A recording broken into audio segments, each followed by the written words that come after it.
Hello my dear viewers, welcome to my YouTube channel. तेना जो माने स्पेशल ओटीटी परीक्षा देबा पई जाउचंती, स्पेशल ओटीटी 2025 रे जो माने परीक्षा देउचंती सेमानक पई ए वीडियो निश्चित इंपोर्टेंट रहइबो। काना आजि ऑलरेडी हमें जानि सारलेनी जे हमरो नेक्स्ट एग्जाम हमर केबे हेबो, जे स्पेशल ओटीटी दीदी थर परीक्षा कैंसिल हला परे पुनर्बार तृतीय थर पई डेट फिक्स हेजी एवं जोडा कि होजी केबे नै 27/9/2025 एवं जोड़ा होची शनिवार। तेणु 27 तारिख ठारू आमर दशहरा छुट्टी मध्य आरंभ होची एवं से 27 तारिख दिन ही परीक्षा आमर रही एवं पास करने को हेले ता पूर्व को भाया प्रश्न आमर पड़ता आम जाना दरकार जे आम जानी 75,403 जन टीचर तेणु ये स्पेशल ओटीटी परीक्षा देवे एवं जद्वारा से चाकरी मध्य सुरक्षित रहा सहित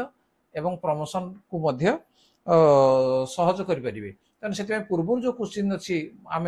ओटीटी 2012 आरंभ होता एवं से 2012 पेपर 2 सेट ए रो क्वेश्चन कौन थिला एवं को भाया क्वेश्चन आमर पड़ता जे समय था 2 घंटा 30 मिनिट एवं को भाया क्वेश्चन आसीला जब आम देखने 2012 रु आज पर्यंत ताले निश्चित भाव में आम स्पेशल ओटीटी पास कर कहीं आमको अटकी पारे ना। ठीक अच्छे, तेणु चैनल को जब नुआ आसे सब्सक्राइब करनी तार नोटिफिकेशन बेल को ऑन करनी जा जे को भाया प्रश्न आम परीक्षा आसी। आज आम आलोचना करवा चाइल्ड डेवलपमेंट एंड पेडागोजी एवं चाइल्ड डेवलपमेंट पेडागोजी यार 30 नंबर पड़ो जे आम टोटाल नंबर हूँ 150 रु 30 नंबर हूँ चाइल्ड डेवलपमेंट एंड पेडागोजी। तेणु ये प्रश्न को आम केमी अधिक रु अधिक उत्तर आम जापर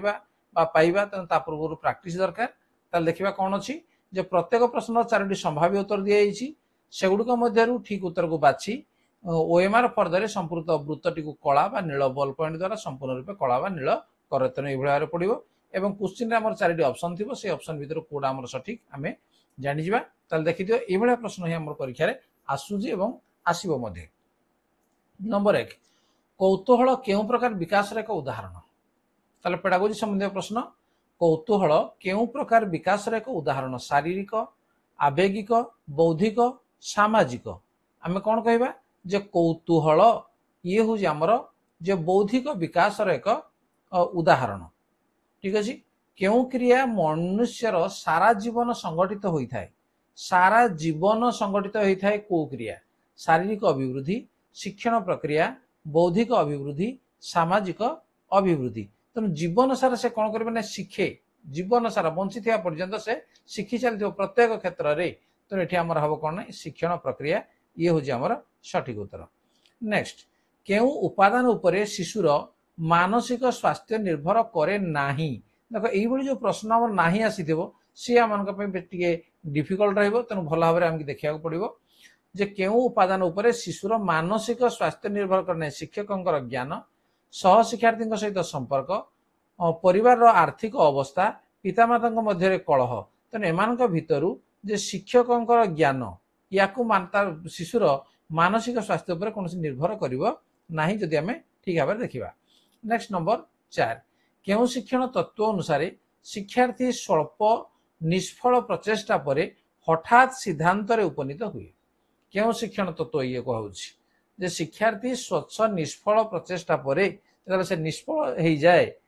जिते से सफल हो पारे नहीं हठात सिद्धांत उपनीत होगा ये को शिक्षण तत्व प्रवर्तन प्रमाद तत्व अंतर्दृष्टि मतवाद सापेक्ष प्रतिवर्त मतवाद क्षेत्रीय मतवाद। तो यार सठिक उत्तर हूँ कौन जे अंतर्दृष्टि मतवाद। नेक्स्ट नंबर 5 माध्यमिक शिक्षा परिषद द्वारा परिचालित हाईस्कूल सर्टिफिकेट परीक्षा केउ श्रेणी मूल्यांकन। तेना हाईस्कूल सर्टिफिकेट जो परीक्षा हूँ फाइनाली ता को श्रेणी मूल्यांकन व्यवस्थान गठनमूलक नैदानिक सामग्रिक। तो या आम कह कौन जे ये हूँ सामग्रिक मूल्यांकन। हर्लंक मतरे आद्य बाल्यावस्थार बयस सीमा केते। तेना आद्य बाल्यावस्थार बयस सीमा क्या मतरे ना हर्लक या मतरे 0 रु 6 2 रु 6 2 रु 10 0 रु 2। तो यार सठिक उत्तर हूँ केते जे 2 रु 6। नेक्स्ट केउ 3टी विषय प्रश्न पचारिबा कौशल सह संपृक्त। प्रश्न पचारिबा कौशल सह संपृक्त प्रश्न को आम भल भाव बुझी नेबा तापर आम करबा। ठीक अच्छे, प्रश्नर गठन पचारिबा शैली शिक्षक व्यक्तित्व प्रश्न पचारिबा प्रश्नर परिमाण शिक्षक व्यक्तित्व प्रश्नर परिमाण शिक्षक व्यक्तित्व प्रश्नर गठन पचारिबा शैली प्रश्नर परिमाण ये आमर किछि नुह ठीक अछि प्रश्न पचारिबा कौशल सह संपृक्त ये नुह तेणु आमर प्रश्नर गठन केमिति गठन करा जी पचारिबा शैली कोन एवं शिक्षक व्यक्तित्व या उपरे निर्भर करे तेणु ए हबो हमर सठिक उत्तर। नेक्स्ट नंबर 8 शिक्षार्थी मानकर आचरण अध्ययन पई केउ पद्धति अनुसरण करिबा शिक्षकक पक्षरे संभवपर नुहे शिक्षार्थी आचरण अध्ययन करिबा पई केउ पद्धति अनुसरण करिबा शिक्षकक पक्षे संभवपर नुहे पर्यवेक्षण साक्षात्कार सहपरीक्षण पारिवारिक स्थिति तो ये हबो कोन पारिवारिक स्थिति शिक्षक पक्षरे सेठु आचरण अध्ययन करिबा ये संभवपर नुहे। सृजनशील व्यक्ति ठारे केउ गुणटी देखा जाई न थाए देख सब नेगेटिव एमती आसिले से प्रश्नटा टिके कष्ट हो जाए सृजनशील व्यक्ति ठारे केउ गुणटी देखा जाई न थाए अधिक स्मरण शक्ति मौलिकता निर्भरशीलता स्वाधीन चिंता कोड़ा बटू जे निर्भरशीलता तेणु ये देखा जाई न थाए केउटी पेशीय शिक्षण अंतर्गत नुहे देख सब नुहे प्राय आसुची क्वेश्चन गुड़ा से अनुसार आम देखी नेबा जे केउटी पेशीय शिक्षण अंतर्गत नुहे चित्र अंकन करिबा कथा कहिबा बिंदु जोड़िबा साइकेल चालना करिबा तो या भितरु पेशीय शिक्षण अंतर्गत नुहे कोड़ा बिंदु जोड़िबा। नेक्स्ट श्रवण दोषयुक्त शिक्षार्थी पई शिक्षक श्रेणी कक्ष की व्यवस्था करिवे कोन जे श्रवण दोषयुक्त शिक्षार्थी पई कलापटारे लेखिबा समय पढ़िबे शिशु को आग बेंच रे बसाइबे अधिक दृश्य श्राव्य उपकरण व्यवहार करिवे कलापटारे बड़ अक्षर रे लेखिबे श्रवण दोष से तना सुनिबार तार असुविधा रहउछि तन सेति पे हम कोन करबा नै शिशु को आग बेंच रे बसाइबा तन जहा कहिबे ताकू जेमिति सुभिबो। नेक्स्ट नंबर 12 शिशुर धारणा शक्ति बढ़ाया पे शिक्षक कोन करिवे धारणा शक्ति बढ़ाया पे शिक्षक कौन करिवे उपयुक्त उद्दीपक व्यवहार करिवे बारंबार परीक्षण व्यवस्था करिवे नैदानिक परीक्षण व्यवस्था करिवे विषय वस्तुर बारंबार शिक्षण व्यवस्था करिवे तो यार सठिक उत्तर हो कोन विषय वस्तुर बारंबार शिक्षण व्यवस्था करिवे जा द्वारा शिशुर धारणा शक्ति बढ़िबो। नंबर 13 बाहिक अभिप्रेरक हिसाब रे केउटी बारंबार व्यवहार करिबा अनुचित बाहिक अभिप्रेरक हिसाब रे केउटी बारंबार व्यवहार करबा अनुचित प्रशंसा पुरस्कार शास्ति प्रतियोगिता तो यार सठिक उत्तर हबो कोन जे प्रतियोगिता बारंबार व्यवहार करबा अनुचित प्रतियोगिता बारंबार ये करबा उचित नुहे। केउटी शिक्षण प्रक्रियार लक्षण नुहे एक निरवच्छिन्न प्रक्रिया व्यवहार रे परिवर्तन आने एक सामाजिक प्रक्रिया एक अमूल्य प्रक्रिया तो ये हूँ आम सठिक उत्तर शिक्षण प्रक्रिया लक्षण ये नुह। नेक्स्ट 15 शिक्षार्थी केन्द्रिक शिक्षादान पद्धति पाई केउटी ठीक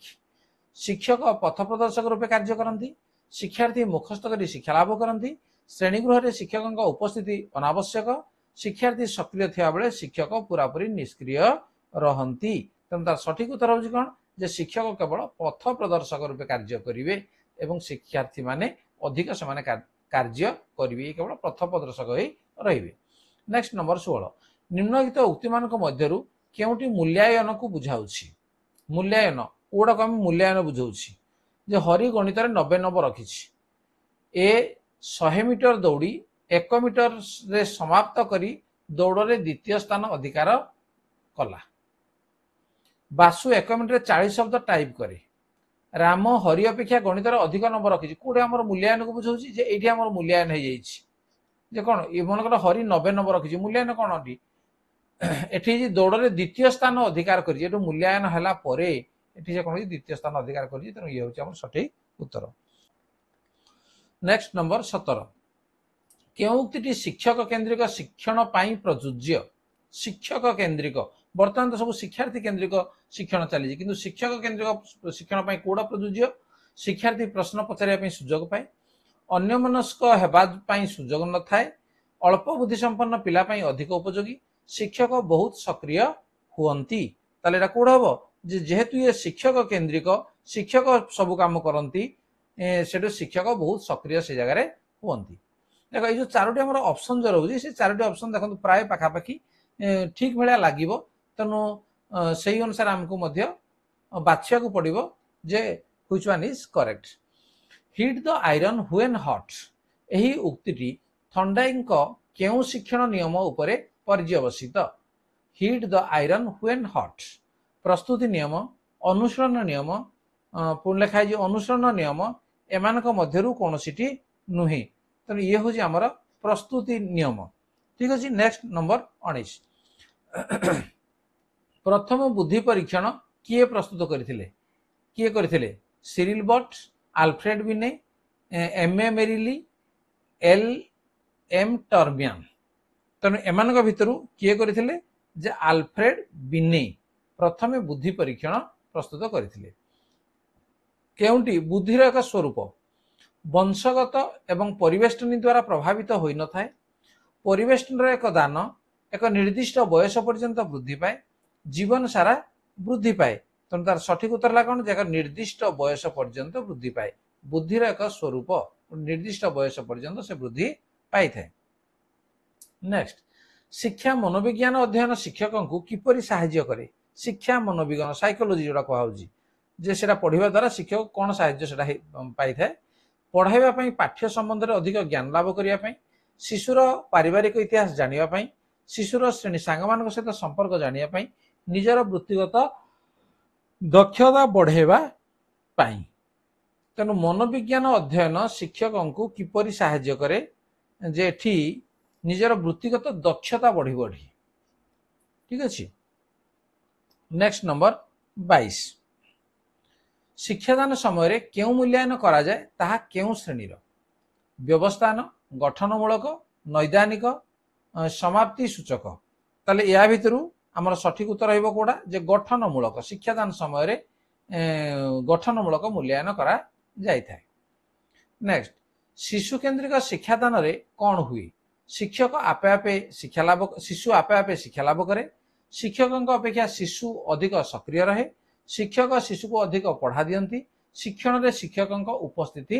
अनावश्यक तो यार सठिक उत्तर कौन जे शिक्षकों अपेक्षा शिशु अधिक सक्रिय रहे तेणु या आम शिशु केन्द्रिक शिक्षादान बोली आम कहवा नेक्स्ट नंबर 24 वस्तुनिष्ठ प्रश्न कौन जो प्रश्न एक निर्दिष्ट शिक्षण उद्देश्य को माप करे एक निर्दिष्ट विषय वस्तु आधारित प्रश्न एक निर्दिष्ट उत्तर मूलक प्रश्न एकाधिक शिक्षण उद्देश्य परिमापक प्रश्न तेणु यार सठिक उत्तर रहिबो कोडा जे एक निर्दिष्ट उत्तर मूलक प्रश्न ये है वस्तुनिष्ठ प्रश्न बोली आको आमे कहवा नेक्स्ट नंबर 25 गोटे परीक्षण रे विश्वसनीयता किपरि माप करा जाए एक निर्दिष्ट शिक्षार्थी दल को दुई थर परीक्षा करी प्राप्तांक मध्य सह संपर्कांक निर्णय करा जाए दले छात्र को दुई भाग विभक्त करी परीक्षा करा जाए और प्राप्तांक गुड़िक मध्य तुलना करा जाए दुई पृथक दल छात्र को परीक्षा करी सह संपर्क को निर्णय करा जाए विषय विशेषज्ञ द्वारा परीक्षण को विश्लेषण करा जाए तेणु ट्रू आमर सठिक उत्तर रहिबो कोडा जक निर्दिष्ट शिक्षार्थी दल को दुई थर परीक्षा करी प्राप्तांक मध्य सह संपर्क निर्णय करा जाए एटे हम विश्वसनीयता माप ये भाव में करा जाय थाए नेक्स्ट केउंटी बुद्धिर एक स्वरूप अटे यह सारा जीवन वृद्धि पाए बुद्धिर विकास वंशानुगति सह किसी संपर्क नाही बुद्धिर परिवेष्टनी सह किसी संपर्क नाही एक निर्दिष्ट बयस सीमा पर्यंत वृद्धि पाए तेणु ये हूँ आमर सठिक उत्तर बुद्धिर स्वरूप निर्दिष्ट बयस सीमा पर्यंत से वृद्धि पाए नेक्स्ट शिक्षादान और शिक्षण प्रक्रियार केन्द्र बिंदु होउछि पाठ्यपुस्तक शिक्षक शिक्षार्थी पाठ्यक्रम शिक्षादान शिक्षण प्रक्रिया क्या करा जाउछि जे शिक्षार्थी करा जाउछि तेणु शिक्षार्थी जदि नाही ताले एमानकर मूल्य किछि नाही तेणु एमानकर केन्द्र बिंदु होउछि किए शिक्षार्थी तेणु सी होउछि हमर सठिक उत्तर नेक्स्ट 28 शिक्षार्थीर अभिवृद्धि और विकास को विकासर केउ अवस्था को period of stress and strain कहा जाए शिक्षार्थीर अभिवृद्धि और विकासर केउ अवस्था को period of stress and strain कहा जाए ये शैशव अवस्था आद्य बाल्यावस्था प्राक बाल्यावस्था कैशोरावस्था तो यार उत्तर हूँ कैशोरावस्था जोटा आम एडोलेसेंस बोली कहूचे। नेक्स्ट नंबर 29 पाठ्यक्रम प्रस्तुति निम्नलिखित मध्यरु केउटी विचार्य नुहे। पाठ्यक्रम प्रस्तुति कौटा विचार्य नुहे शिक्षार्थी आवश्यकता पितामाता मत सामाजिक मूल्यबोध विशेषज्ञ मत। तो यार सठिक उत्तर हूँ पितामाता मत ये विचार्य नुहे पाठ्यक्रम प्रस्तुति करिबारे। नेक्स्ट नंबर 30 शिक्षण अपारग शिक्षार्थी साधारण लक्षण कौन। बुद्धियांक 70 कम और अति निम्नमान शिक्षण उपलब्धि बुद्धियांक कहले जोड़ा को आम आईक्यू बोली कहूचे ना। तापर बुद्धियांक 70 रु 75 बुद्धियांक 70 रु 75 85 मध्य और अति निम्नमान शिक्षण उपलब्धि साधारण बुद्धियांक एवं बुद्धियांक तुलन में निम्नमान शिक्षण उपलब्धि उच्च बुद्धियांक एवं निम्नमान शिक्षण उपलब्धि। तेणु शिक्षण अपारग शिक्षार्थी साधारण लक्षण है कौन जे आईक्यू 70 रु कम एवं अति निम्नमान शिक्षण उपलब्धि। तेणु ये हूँ सठिक उत्तर। तेणु चारोटी जो ऑप्शन आम रही से चारोटी ऑप्शन प्रायतः आमको सामान सामान लगे। तेणु आमे किंतु टिके चिंता करी एवं आगुरु जदि आमे टिके प्रिपरेशन हेइथिबा ताहले आमे सहजरे तार आंसर को आमे जानि परिबा। तेणु जदि आम 30 प्रश्न जदि ठीक न हो पारे ताहले तथापि मध्य 20 रु 25 प्रश्न मध्य हमर उत्तर ठीक हो जिवो। ताहले ठीक अछि वीडियो केमति लागला वीडियो भल लागला तो लाइक कमेंट शेयर करो एवं चैनल को नुआ से सब्सक्राइब करने ता नोटिफिकेशन बेल को मध्य ऑन करनियो। ठीक अछि ताहले परवर्ती आलोचना पुनी परवर्ती वीडियो आज पे एतिकी धन्यवाद बाय बाय।